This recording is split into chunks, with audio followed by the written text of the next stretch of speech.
Hei Tul Abdul, iki aku Agus, iling gak? Ayo. Oh Agus, lah ngono tok ekspresine. Mosok cah 10 tahun ra ketemu mau ngomong oh Agus.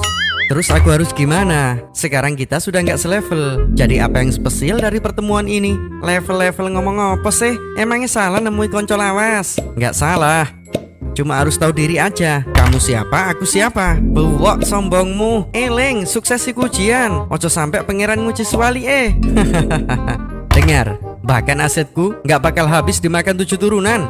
Bagaimana mungkin aku bangkrut dan gembel sepertimu? Carimu gak mungkin, tapi kanggo pangeran kabeh mungkin. Sudah, langsung poinnya aja. Kamu jauh-jauh dari kampung, pasti mau pinjam uang kan? Nih aku kasih aja, karena kalau minjem jelas kamu nggak sanggup bayar. Ambil, sepurane Dul. Aku ra butuh duitmu. Mong duit donya 7 turunan ae mok sombong no. Nek pangeran karep, saiki pun iso ndadekno kowe lugur. Sak ndek-ndeke. Wassalam.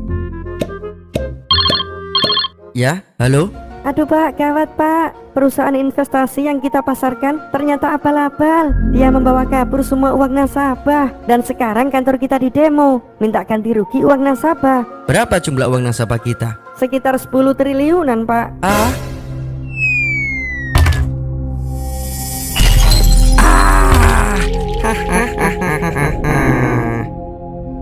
Sekarang di sini, apalagi yang mau disombongkan, ha? Tolong aku menyesal. Ya!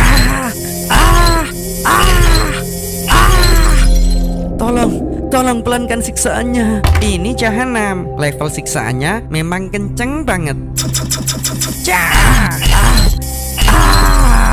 Biar aku bakar saja dia, seperti dia telah membakar perasaan saudara-saudaranya. Hap! Dan pada hari kiamat, engkau akan melihat orang-orang yang berbuat dusta terhadap Allah, wajahnya menghitam. Bukankah neraka jahanam itu tempat tinggal bagi orang-orang yang menyombongkan diri? Setiap amal baik dan buruk seseorang akan ditimbang untuk menentukan kemana mereka singgah. Berat pahala akan ke surga dan berat dosa akan mendekam di neraka. Lalu bagaimana dengan mereka yang pahala dan dosanya sama beratnya?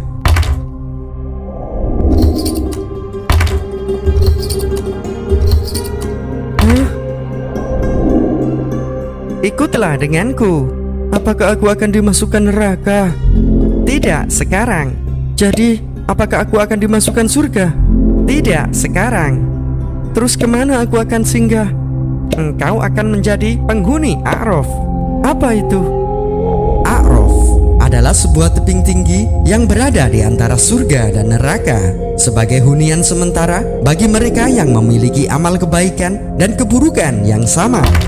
Sebenarnya di manakah surga itu? Lihatlah ke sebelah kananmu. Masya Allah. Salamun alaikum. Salam sejahtera bagimu wahai ahli surga. Lalu di manakah neraka itu? Lihatlah ke sebelah kirimu. Subhanallah. Ya Tuhan kami, janganlah engkau tempatkan kami bersama orang-orang yang zalim itu. Kenapa Allah menahanku di sini? Salahkan dirimu sendiri. Mengapa engkau tidak perbanyak amal baikmu? Coba kau renungkan. Jika saat di dunia kau tambah sedikit saja amal baikmu, maka timbangan pahalamu akan lebih berat dibanding dosamu. Benar, andai saja aku bisa hidup kembali dan perbaiki semua amalku. Percuma berandai-andai di sini, karena disinilah kepastian yang sebenarnya. Lantas, sampai kapan Allah akan menahanku di sini? Hanya Allah yang tahu. Semoga rahmat Allah segera menghampiri dan membebaskanmu dari tempat ini. Tunggu. Dan di antara keduanya ada tabir, dan di atas A'raf ada orang-orang yang saling mengenal, masing-masing dengan tanda-tandanya. Mereka menyeru penghuni surga, "Salamun alaikum." Mereka belum dapat masuk, tapi mereka ingin segera.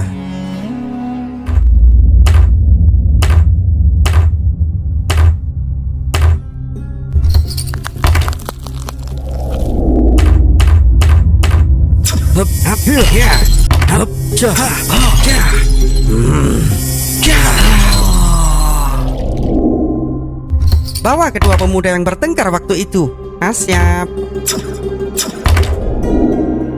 Mengapa kalian bertengkar, ha? Dia yang mulai dulu menantangku. Dia juga berusaha menyerangku. Itu karena kamu nantangin duluan. Tapi kamu juga nyerang duluan. Udah. Di sini bukan tempatnya debat. Lalu kalian akan menerima balasan atas apa yang telah kalian lakukan. Dia yang menghabisiku. Pasti dia yang akan menanggung segala dosanya. Pasti aku yang disalahkan karena aku yang menghabisinya. Apes. Baik, siapkan hukuman untuk mereka berdua. Loh, di sini kan aku korbannya. Mengapa aku juga dapat dosa dan hukumannya? Dengar, ketika dua orang bertengkar dan keduanya memiliki ambisi yang sama untuk menghabisi lawannya, maka keduanya menanggung dosa yang sama. Meskipun dalam pertengkarannya ada pihak yang menang dan kalah. Tapi tidak perlu pakai tapi. Akui saja kalau kamu juga ingin menghabisinya kan? Iya. Sebentar, boleh aku bertanya? Apa yang kau tanyakan? Bagaimana jika aku berniat menghabisi orang, sedang orang itu berusaha membela dirinya dengan melawan balik? Nah, kalau kasusnya begitu beda lagi. Berusaha mempertahankan diri tidak berarti memiliki niat atau ambisi jahat untuk menghabisi lawan. Jadi, tidak dibebani dosa seperti pertengkaran kalian berdua. Udah, siapkan diri kalian untuk hukuman. Ingat, saling membunuh tanpa alasan yang dibenarkan syariat adalah dosa besar. Balasannya adalah neraka jahanam. Dan yang lebih parah lagi, Allah sangat murka dan menjauhkan rahmatnya untuk mereka.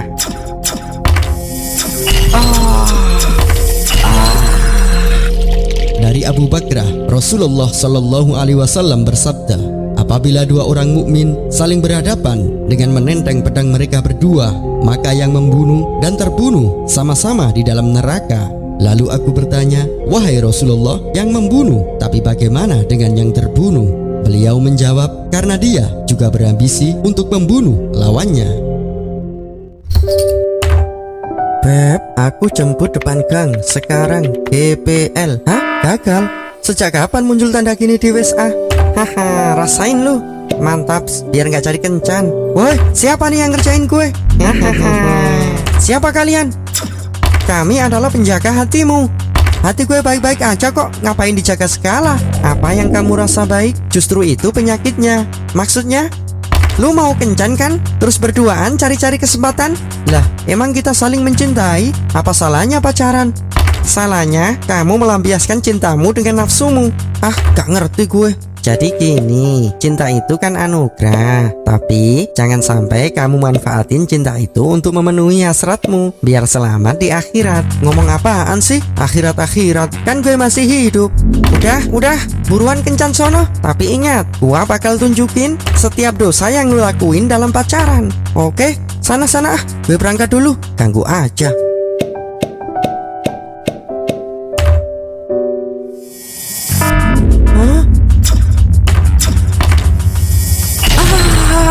Kamu kenapa? Gak apa-apa kok.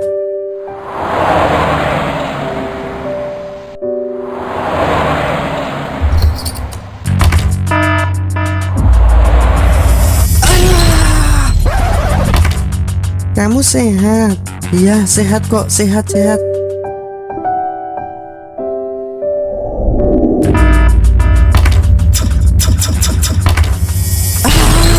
Kamu yakin gak ada masalah? Iya, gak ada kok, gak apa-apa. Kita pulang dulu yuk. Gimana? Masih mau lanjut pacaran? Model kencan-kencan? Enggak deh, takut gue gak bisa mengendalikan nafsu. Ya udah, sana pamitan sama ceweknya. Beb, kamu setuju nggak kalau aku jadi orang baik? Ya setuju dong, justru seneng akunya. Ya udah, kita udahan dulu ya pacarannya. Aku mau tobat. Hah? Kok gitu? Tenang saja, aku tetap mencintai kamu kok. Hanya saja kita saling jaga fisik dan pandangan. Kita tetap mengingatkan hal baik satu sama lain. Insya Allah aku akan segera melamarmu. Hah? Serius? Baiklah, semoga Allah merestui hubungan kita. Aku akan jaga fisik dan pandanganku dan fokus menjadi wanita yang terbaik untukmu juga. Jangan sekali-kali seorang lelaki berkholwat dengan seorang perempuan kecuali beserta ada mahramnya. Dan janganlah seorang perempuan melakukan musafir kecuali beserta ada mahramnya. Kenapa sih nggak ada yang mau follow aku? Gemes deh. Apa coba ikutan kayak yang sering FYP ya? Yang bohai-bohai gitu. Siapa tahu bakal naikin follower. Tapi dosa nggak ya? Nggak apa-apalah, kan cuma coba-coba. Oke, siap. Hah? Ada apa ini? Jangan lakukan itu. Ya Allah, tutup. Iya. Siapa kalian? Kami adalah penjaga hatimu. Kenapa nggak boleh buka-buka? Kan cuma buat konten tok-tok aja. Mau di pasar kek, di konten kek, tetap aja nggak boleh kalau buka-buka. Memang gimana sih dosanya? Jadi penasaran. Baiklah, mendekatlah. Berikan aku pelindung. Kepalaku seperti terbakar. Udah, diam lu. Siapa suruh semasa hidup nggak nutup aurat? Lapor, persiapan hukuman sudah siap. Baik, bawa dia sekarang. Aku mau dibawa kemana? Sudah, ikut aja. Ini semua untuk pertanggungjawabanmu. Oke, sampai di mana dia menutupi auratnya? Menurut catatan, dia hanya menutup bagian dada dan bagian paha ke atas sebelum mendekati pusar. Baiklah, nyalakan apinya. Siap. Aku mau diapain? Jangan sakiti aku. Tidak, tolong. Panas, ampun. Aku menyesal. Sungguh turunkan aku tidak kuat. Tidak. Astagfirullahaladzim. Ya Allah, maafkan aku. Sekarang aku akan lebih kreatif lagi deh, buat konten yang lebih baik dan bermanfaat. Wahai anak cucu Adam, sesungguhnya kami telah menyediakan pakaian untuk menutupi auratmu dan untuk perhiasan bagimu. Tetapi pakaian takwa itulah yang lebih baik. Pagi-pagi sambil ngopi. Mantap. Apalagi sambil buat status.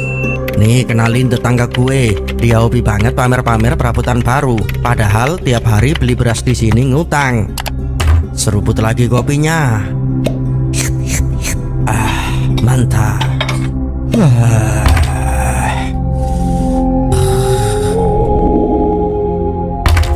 Bawa dia ke sini. Siap. Oh, jadi ini wajah-wajah tukang gibah semasa hidup. Kalian kenapa membawaku ke sini? Pakai nanya. Ya jelas mau disiksa lah. Emang apa salahku? Menurut catatan, Bapak suka sekali gibah. Apaan tuh? Ngomongin kejelekan orang. Loh, aku kan ngomongin orang di sosmed. Justru itu lebih banyak dosanya. Kalau banyak yang lihat, apalagi ada yang ikutan nge-share. Tapi yang aku omongin memang kenyataan kok. Ya, memang benar. Ngomongin kenyataan jeleknya orang itu gibah. Kalau mengada-ngada, justru itu namanya fitnah. Udah, banyak telolet nih orang. Biar gua kasih paham aja deh. Waduh. Nih mulut comber juga ya, kayak emak-emak yang lagi kundangan. Sini, gua tambahin lipstick biar pantes. Please, stop dulu. Aku nggak kuat, lapar banget. Mau makan? Iya, beri aku makanan, aku lapar. Oke, kasih dia makanan. Nih, silakan. Apaan nih? Ini bangkai busuk, bukan makanan. Ya, seperti itulah. Menggunjing atau gibah sama halnya memakan bangkai saudaranya. Cepat makan, katanya tadi lapar. Tidak, aku tidak mau. Tidak. Mimpi apa barusan? Aku tidak mau disiksa dan makan bangkai tetanggaku. Aku harus menghapus statusku barusan. Ayo cepat. Sayyidina Umar bin Khattab radhiyallahu an merupakan sahabat sekaligus khalifah yang sangat pemberani. Bahkan keberanian itu berlanjut hingga sepeninggalan beliau ketika menghadapi malaikat kubur.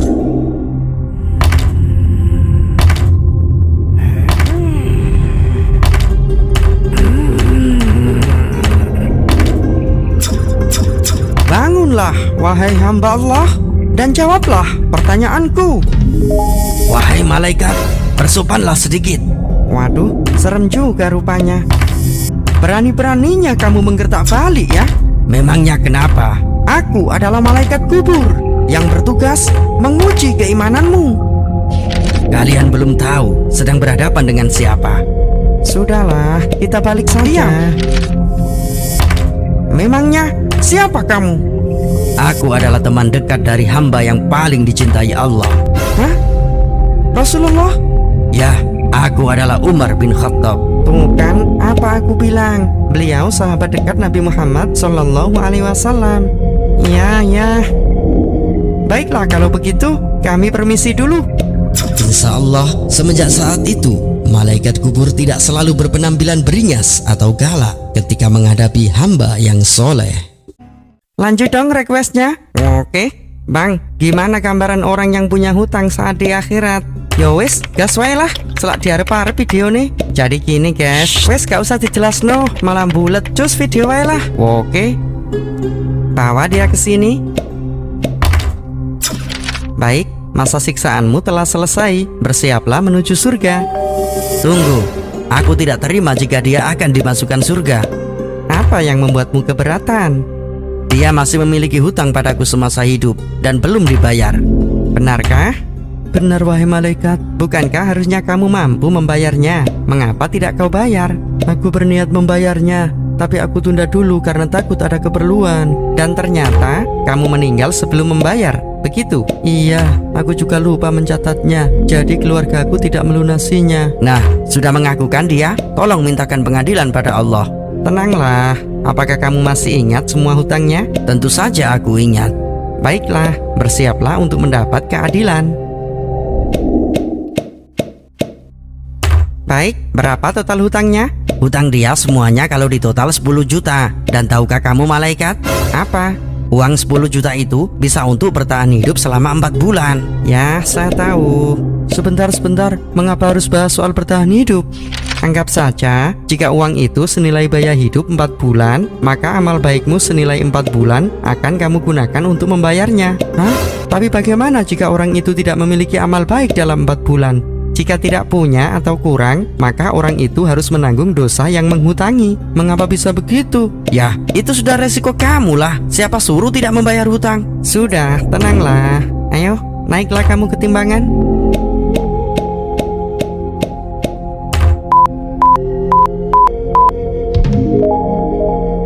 Oke, jadi sekarang kamu akan mendapat tambahan amal 4 bulan. Dan otomatis bisa digunakan untuk mengurangi masa siksamu selama 4 bulan. Wah, syik. Loh, mau kemana? Kok buru-buru? Saya mau prepare masuk surga lah. Yakin kamu? Ya dong, kan siksaanku kurang 4 bulan 1 hari. Dan sudah dipotong 4 bulan. Jadi tinggal sehari aja. Makanya harus siap-siap dong. Ya. Dan kamu bersiaplah kembali menjalani siksa selama 4 bulan. Loh, serius ini? Batal dong saya masuk surganya. Sangat serius. Surga tidak menerima orang-orang yang memiliki hutang. Inilah resiko jika suka menunda-nunda bayar hutang dan akhirnya malah tidak bisa membayar. Barang siapa yang meninggal dalam keadaan masih memiliki hutang meskipun 1 dinar atau 1 dirham, maka hutang tersebut akan dilunasi dengan kebaikan. Aku melihat Rasulullah Sallallahu Alaihi Wasallam tertawa sampai tampak gigi rahang beliau. Kemudian beliau bersabda, "Itulah penghuni surga yang paling rendah derajatnya." Aku harus bertahan. Aku pasti bisa menepi.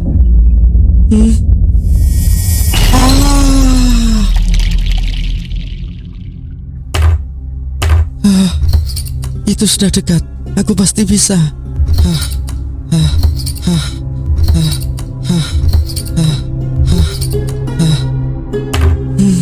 Alhamdulillah, akhirnya sampai juga. Wahai hamba Allah, engkau sudah melewati siksaanmu. Pergilah, Allah sudah mempersilakanmu masuk surga. Sungguh? Suara apa itu? Apa mungkin surga sudah penuh ya? Balik sajalah daripada desak-desakan di sana. Mengapa kamu kembali lagi? Sudahlah, surga memang kenyataannya sudah penuh. Aku di sini saja. Ayo, kembali dan masuklah. Allah sudah berjanji, siapa saja yang memiliki iman walau sekecil apapun tetap akan dimasukkan surga. Jangan ragu-ragu. Tapi kalau beneran penuh gimana? Tidak mungkin. Sudah, segera masuklah. Tapi antarkan aku. Baiklah. Boleh aku bertanya sesuatu? Silahkan. Apakah Allah sedang mengejekku karena aku adalah penghuni terakhir yang masuk surga? Tentu tidak. Mengapa kamu bertanya seperti itu? Kalau tidak, mengapa aku disuruh masuk surga? Tapi setiap aku mendekati surga itu, terdengar ramai seperti sudah sesak. Seolah-olah aku tidak mungkin lagi tinggal di sana.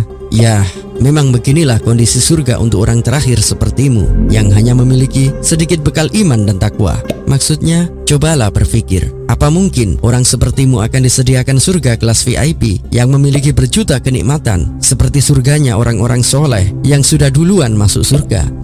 Percuma dong kalau gitu. Apa yang spesial dari surgaku dibanding duniaku dulu? Tenang saja, ini adalah surga. Meski kelas paling rendah sekalipun masih memiliki 10 kali lipat kenikmatan dan keindahan dibanding dunia dulu. Benarkah? Benar. Masuklah atas izin Allah. Surgaku, I'm coming.